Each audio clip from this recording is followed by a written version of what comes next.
ايه ده؟ انا عايزكم تنسوا كل طرق تسوية الفراخ اللي بتخلي اللحم دايب، لان في الطريقة دي احنا عدينا مرحلة ذوبان اللحم دي بكتير. احنا دوبنا العظم نفسه. طريقة الفراخ المقمورة او المدفونة هتدوب العظم نفسه، والطعم ايه حكاية. وتعالوا نجيب الموضوع من البداية.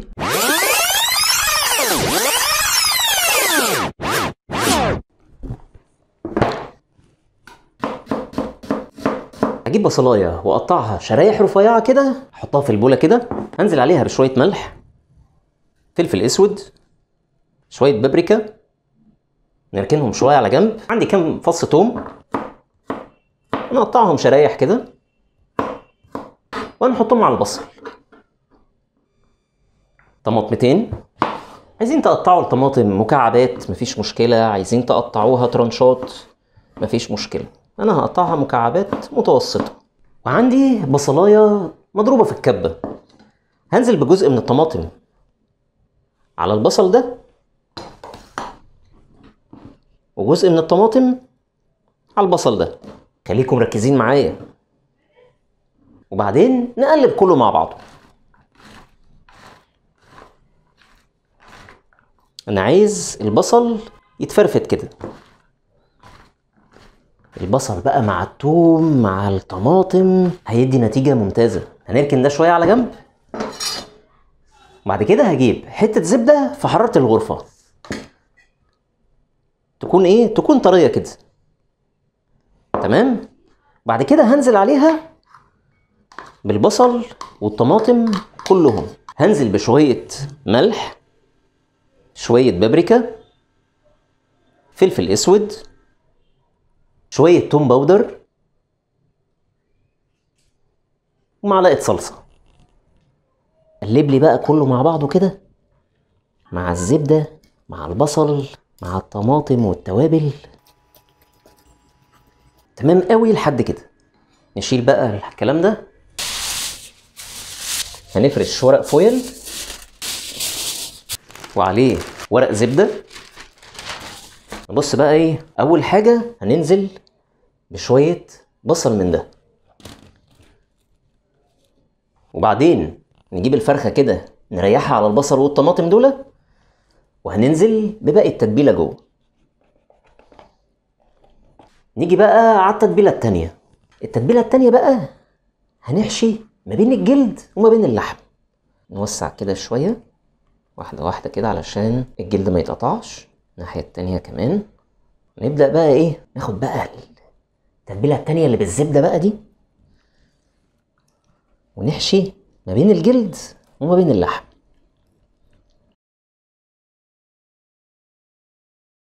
ممكن نحشي الرقبة كمان معاهم. ندهن بقى ايه، نظبط بقى ايه بقية الفرخة. نجيب بقى كام عود روزماري كده فريش علشان يديلنا ريحة شوية. نحط بقى مثلا حاجة كده. تمام كده. نبدأ بقى نقفل الحلوة بتاعتنا. من الخطوات المهمة جدا الخطوة دي، لازم نقفل الفرخة كويس بورق الزبدة وبعدين ورق الفويل، ويكون التقفيل من كل الجهات. وبعدين نبص بقى ايه على الحركة اللي جاية دي. هنجيب صينية، انا جبت حوالي 2 كيلو ملح. هنزل بنصهم الاول، هنزل عليهم بشوية مية. انا عايز الملح ان انا اعرف ان انا اشكله بايدي، فانا هنزل عليهم بشوية مية. هقلبهم، لسه محتاجين مية كمان كده. تمام. اهم حاجة ان انا امسكه اشكله بايدي ما يتفرفتش. هنزل بشوية في قلب الصينية. طبعا كمية الملح هتختلف على اختلاف الصينية اللي عندكم. وبعدين هنزل بقى بالفرخة، وهنزل بقى بالملح الباقي. هوزع كمية الملح على سطح الفرخة من فوق، واقفل كل المسام المفتوحة. انا هنا عملت باقي كمية الملح عشان اعرف اقفلها كويس. ولازم ندفنها كويس في قلب الملح. انا كده تقريبا استهلكت حوالي 6 اكياس ملح. الكيس تقريبا 300 جرام، يعني تقريبا 2 كيلو الا حبة بسيطة. يا الله. هندخلها الفرن على حرارة 200 لمدة ساعة ونص. بعد كده هنشوف ايه النتيجة. اوه واو. نبدأ بقى ايه نفتح ونشوف. فعلا كانت مدفونة. ايوه كده. بصوا الصوصات اللي نازلة منها عاملة ازاي. ناخد من الزبدة والدهون اللي نزلت دي وندهن بيهم الفرخة من فوق. بعد كده هندخلها الفرن 5 دقايق، نشغل عليها الشواية.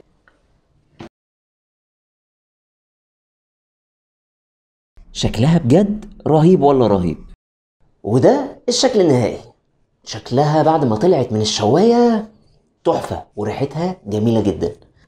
يلا بقى بينا ندوق بقى كده الجمال ده بيقول ايه. بصوا بقى انا هقول لكم حاجة، يعني انا مش متأكد ان الورك هيطلع معايا. انا حاسس ان هو العظم هيطلع لوحده.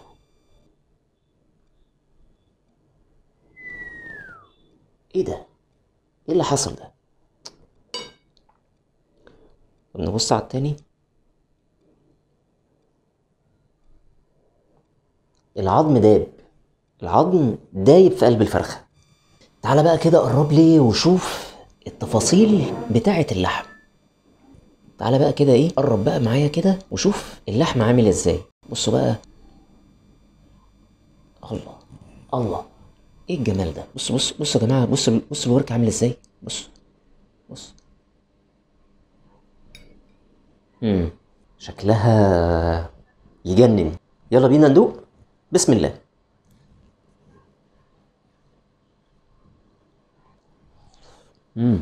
سخنة. هو ده هو ده. اللحم مش داب، ده العظم داب. يا سلام بقى دول بقى مع شوية رز حباية وحباية، يبقى كده حاجة ما حصلتش. بص اللحم عامل ازاي. نغرقه بقى كده في شوية زبدة من اللي واقعين في الأرض دول كده.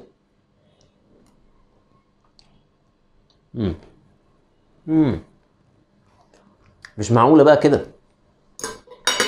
انصحكم تجربوها وما تنسوش تعملوا لايك وشير وتمنشنوا لحبايبكم اللي هتاكلوهم الفرخه المدفونه دي.